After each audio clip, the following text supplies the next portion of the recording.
Hi అండి, ఇవాళ మనం పాలకూర పప్పు ఎలా తయారు చేసుకోవాలో చూద్దాం. దీస్ ఆర్ ద ఇంగ్రీడియంట్స్: పాలకూర అండ్ కందిపప్పు, కరివేపాకు, వెల్లుల్లి, చింతపండు, పసుపు, ఆయిల్ అండ్ కారం.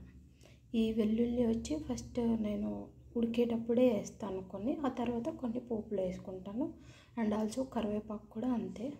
పిల్లలు సపరేట్గా పోపులో వేస్తే తినరు కనుక అండ్ పోపు అండ్ ఉడికేటప్పుడు వేస్తే బాగుంటుంది కదా, పిల్లలు కూడా హాయిగా తింటారని అలా యాడ్ చేస్తాను.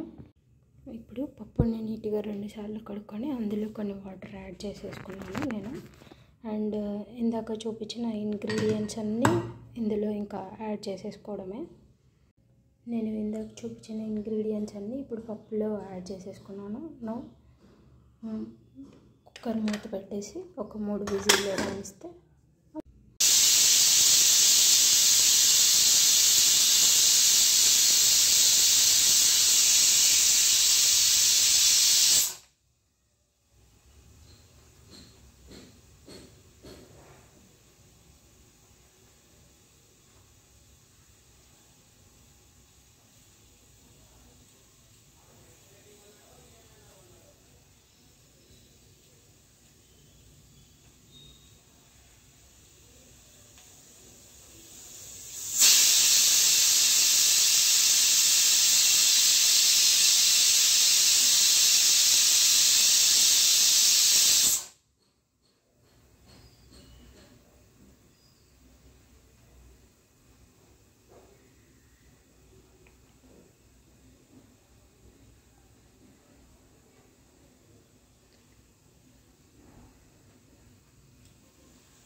ఇప్పుడు పప్పు ఉడికిందో లేదో చూసేసుకున్నాం.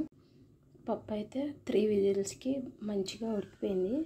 ఇందాక ఇంగ్రీడియంట్స్లో ఉప్పు చూపించలేదేంటి అనుకోకండి, మేము ఉప్పుని పప్పు రుబ్బేటప్పుడు వేసేసుకుంటాం అన్నమాట.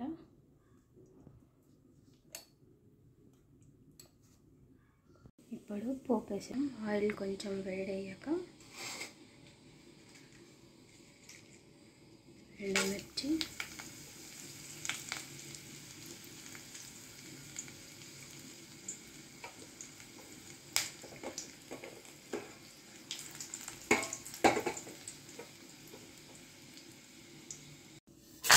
నేను ఇప్పుడు పప్పునైతే మంచిగా రుబ్బేసుకొని బౌల్లోకి వేసేసుకున్నాను. అండ్ నెక్స్ట్ మనం తయారు చేసుకున్న ఈ పోపుని పప్పులోకి యాడ్ చేసేసుకోవడం. పాలకూర పప్పు రెడీ.